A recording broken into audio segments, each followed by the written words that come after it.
Bref, la famille, voici encore une autre histoire que j'aimerais vraiment partager avec vous. Cette histoire-là m'a été confiée par une sœur abonnée comme vous. On va quand même écouter ce qui s'est passé dans leur cour. Cette cour où elle vivait avec ses parents, voici une femme infidèle, une femme mariée, une femme qui vivait avec son homme. Ils ont eu des enfants. Cette femme, elle dit, elle est femme au foyer. Elle reste à la maison, c'est son homme qui s'en chercher, qui s'en travailler et qui vient trouver sa femme à la maison. Mais voilà comment sa femme est venue vraiment détruire son cœur et détruire cette relation. Sa femme avait c'est-à-dire son amant, c'est un boutiquier. L'amant c'est-à-dire le deuxième, c'est-à-dire le gars, le copain de cette femme-là, c'est un boutiquier. On va quand même écouter comment aujourd'hui, cette femme-là s'est retrouvée seule où elle est en train de vendre l'eau. S'il vous plaît, les parents, les mamans, les papas, écoutez très bien cette histoire-là. Et les jeunes aussi. On dit quand tu parles à chien, il faut parler à l'os. On ne sait jamais à quel moment on va être l'os ou on va être chien. C'est la vie. Oui. On va écouter ensemble. Et moi aussi, je vais donner mon point de vue. Voici l'audio. L'histoire d'une tante à moi, la soeur de ma maman. Dans la jeunesse, elle était à Abidjan ici. L'histoire s'est passée en Côte d'Ivoire, précisément à Abidjan. Donc elle est venue sur Abidjan. Étant à Abidjan, elle était à Bobo. Dans le quartier, elle a eu sa première fille avec un instituteur. À l'époque, l'instituteur était... Franchement, quand tu chemines avec un étudiant, tu te dis que demain, quand il va travailler, il sera à toi. Et ma tante était avec l'élève en question. Et l'élève a passé un concours de CAFOP, ça a marché. Ça a marché, il a eu sa fille. Et après, sa fille était dans sa main. À Bobo, où les deux vivaient, le monsieur en question a laissé ma tante. Donc, elle s'est débrouillée pour s'occuper de sa fille en question, qui est ma cousine. Sa voisine également vit avec son mari. Donc, ma tante voit qu'elle est toute seule avec sa fille. Elle n'a pas de compagnon. Et puis, elle n'a pas de gars non plus. Tu vas venir la draguer parce que lui-même, qui a eu un enfant avec elle, le gars est parti. Donc, au fur et à mesure, elle partait chercher du boulot. Mais pour avoir un gars, c'était tout un problème. Elle partait au village. Elle venait. Elle partait au village. Elle venait. Elle venait voir un peu la famille. Hein? Et puis, elle partait. Et par contre, eux, la tante en question, ma tante en question, il y a ses frères.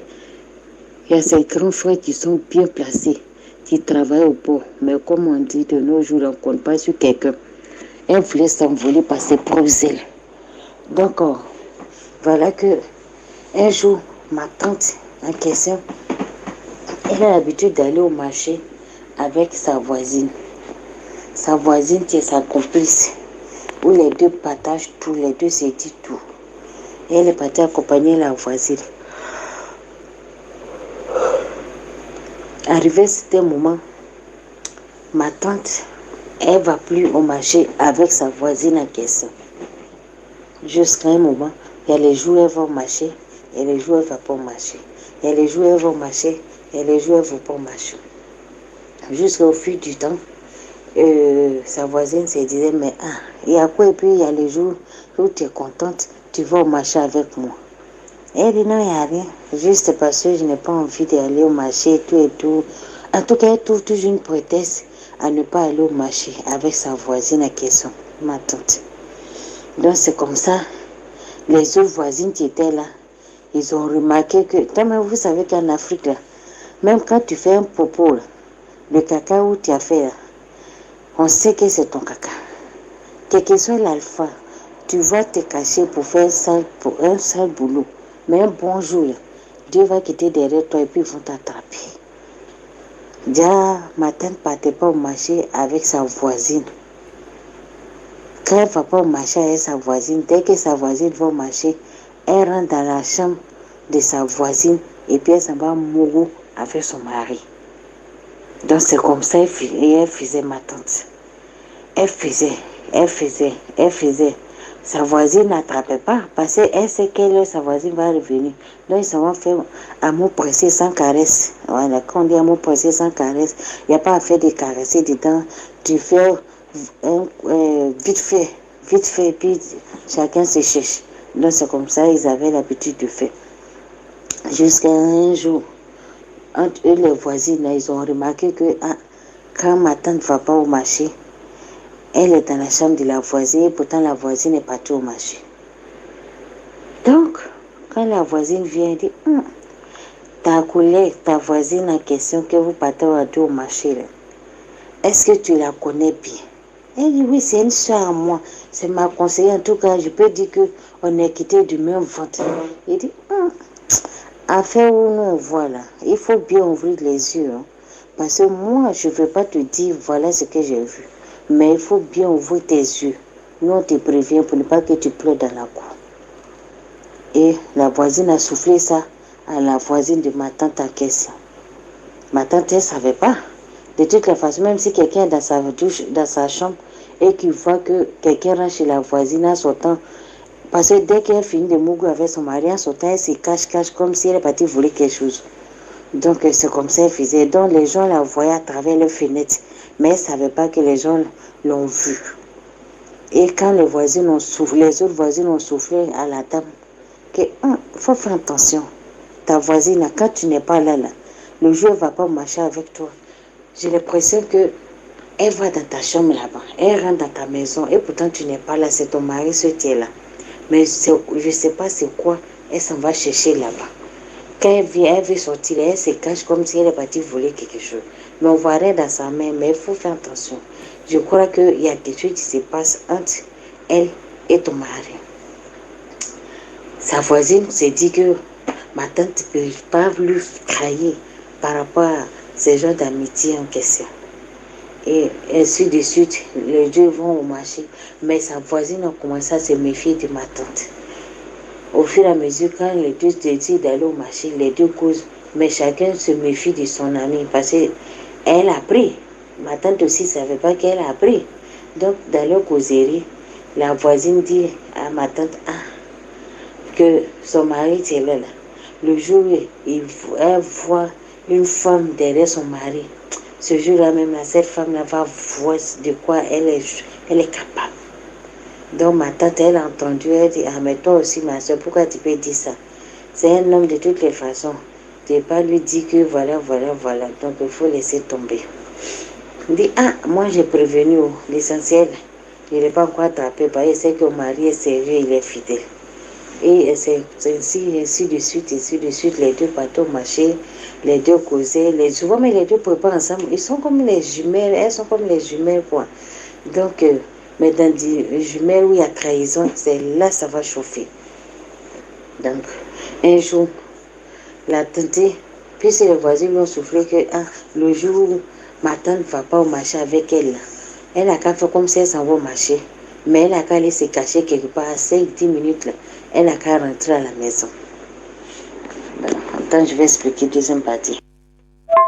Et c'est ça. Les autres voisins lui ont dit, le jour où ta voisine dit, elle ne va pas au marché avec toi. Là. Fais semblant de faire comme si tu t'en vas au marché. Mais, il ne faut pas aller loin. Où elle ne te voit pas passer. Là. Tu te caches quelque part 5 minutes après. Et puis tu reviens. Mais en venant, il ne faut pas faire bruit. Puis c'est à la clé de ta chambre. Tu ne fais pas bruit. Quand tu vas arriver là, tu vas rentrer. Et tu vas surprendre ta voisine en question. Et c'est comme ça les autres voisins lui ont donné l'idée. Malheur pour ma tante. Elle ne savait pas qu'ils ont déjà planifié leur plan. Et ma tante, dès que sa voisine part dans 3-4 minutes, elle rentre chez le voisin. Et quand elle est rentrée chez le voisin, elle s'est déshabillée, les deux étaient sur le lit en train de m'appeler. Il est assuré que les deux sont en train de prendre les positions de grenouille. En tout cas, pas possible. Quand elle est rentrée, elle a vu ma tante sur son mari. Elle dit, bon. Donc ça veut dire que ce que les gens me disaient, c'était la vérité alors. Donc toi, tu es ma voisine, ma meilleure camarade. On se partage tout. On s'est dit tout. Aujourd'hui, c'est toi qui me trahis. Et c'est toi qui oses coucher à mon mari. Déjà, ce n'est pas ta première fois. Le jour où tu décides de ne pas aller au marché avec moi, c'est là que tu profites. Je suis au courant de tout. Je sais tout. Il n'y a pas de problème. Je te dis merci. Il n'y a pas de souci. Et la dame a commencé à faire sortir certaines paroles qui n'étaient pas jolies avant, en tout cas. Jusqu'à la dame dit à son mari, je m'en vais. Le monsieur demande pardon. La dame dit, je m'en vais. Et la dame est partie. Elle a quand aussi, hein? La dame est partie sur Abengrou. Quand la dame est partie sur Abengrou, elle est partie remuer les marmites des ancêtres. Et dit, elle est venue. Ça n'a pas duré. Maladie a commencé à prendre ma tante. Maladie, là, on a parcouru les hôpitaux. Ils ont fait les analyses. D'après toi, Rosie, radiographie, téléphonographie, tous les machins, ils ont tout essayé. Ils ont tout fait. Ils ne voient pas la maladie. Mais ma tante est malade. Elle souffre dans son corps. Elle ne peut pas marcher longtemps. Elle est faible. Jusqu'à où elle est en train de mourir à petit feu, elle est rentrée au village avec sa fille qui est ma cousine. Donc nous, on fréquentait ensemble. Ma tante est là. Quand mon oncle a Douf, elle est venue pleurer. Elle dit, ah, si où tu vas là, s'il y a un médicament, pardon, il faut venir me donner aussi et me soigner. Parce que je me suis soignée jusqu'à ça ne va pas. Je ne sais pas de quoi je souffre. Mais elle sait de quoi elle souffre parce qu'elle a le mari de sa voisine. Et la dame a fait médicament contre elle. Médicament, la tante, il a détruit un petit feu jusqu'à la tante est décédée. Et bien avant de mourir, c'est là elle a dit la vérité. Sinon, beaucoup savaient. Mais elle ne voulait pas dire pour sauver sa peau. Et la maladie, elle a fatigué presque 3 ans. 3 à 2 ans, je crois. Parce que là, elle a Douf aux environs de 93, 94. Dans ce moment, nous, on était au sud, voilà. Et c'est là que la tante a Douf. Donc, le père qui l'avait enceinté est venu chercher sa fille, qui est ma cousine en question. Donc, il est parti l'élever encore. Et puis, elle a passé le concours de CAFOA, elle a eu. Et c'est comme ça que la tante a perdu sa vie. Pour quelque chose de tromperie, de voisinage. Donc, le thème d'aujourd'hui où je vais sensibiliser nos parents, nos mamans, nos tantes, nos soeurs. Quand vous vous mariez et que vous vivez dans une cour, ou bien vous vivez dans une maison, la confiance là, ça n'a qu'à régner. La méfiance là, ça n'a qu'à régner. Parce que plus vous vous méfiez des autres, plus aussi ça vous éloigne de votre respect. Mais par contre, quand vous partagez tout, et en dehors du partage, il y a une trahison qui est là, dites-vous que le retombé sera à vous. Hein? Le retombé sera à vous. Donc, c'était mon histoire encore pour que tu sensibilises les femmes qui ont l'habitude de faire ce genre de comportement, qu'elles arrêtent. Parce que où tu t'attends pas là, c'est là que l'ennemi profite pour faire du mal. Aujourd'hui, tu as Douf pour laisser une de tes filles, de ta fille en question. Elle n'a pas eu deuxième enfant. Mais le fait de raser le mari de sa camarade là, tu l'as fait perdre la vie. Donc voilà un peu l'histoire, c'était pour que tu sensibilises les femmes qui ont l'habitude de taper le dos de leurs camarades, de leurs voisines, qu'il y a les conséquences. Voilà, les conséquences, c'est pas tout le monde qui croit en Dieu, mais il y a les conséquences qui sont un peu lourdes, qui vont te permettre à faire du mal à quelqu'un d'autre et maintenant tu es là, tu sais pas quoi faire. C'est ça qui va faire que demain là, et c'est ça qui va faire que demain, là, tu es là, tu souffres à petit feu. On fait tout ça d'analyse, tu ne vois pas de quoi tu souffres. Et par contre, tu sais que tu as fait des bêtises, tu as fait des dégâts, tu reconnais, mais tu refuses d'avouer. Et ce sont les pauvres parents qui te soignent, mais tu ne guéris pas. Parce que tu sais de quoi tu souffres, mais pour ouvrir la bouche, pour informer, pour dire voilà mon problème qui fait. Tu ne vas pas le faire. Et maintenant, voilà toi maintenant, tu es là, tu es dans le problème jusqu'à ce que la mort vient te chercher. Franchement, tu souffres. Donc, évitons et évitez de faire ce genre de personnes. Le mal, parce que tu ne sais pas où la personne est quittée avec son mari. Oui, tu ne sais pas où la personne est quittée avec sa femme. C'est quelle souffrance ils ont traversé avant d'être ensemble. Donc, franchement, c'est pourquoi j'aimerais que tu sensibilises les femmes qui sont prêtes à trahir la confiance, qui sont prêtes à trahir leur meilleur voisinage, leur meilleur ami. Parce que de nos jours, c'est pas tout ce qui est bon, on prend, c'est pas tout ce qui aussi on voit qu'on doit prendre. Donc, faites très attention pour que si vous voulez vivre ensemble, si vous voulez vivre longtemps, évitez de chercher mari des gens. Car ça détruit. Vers la fin, toi-même, tu seras retombé dedans.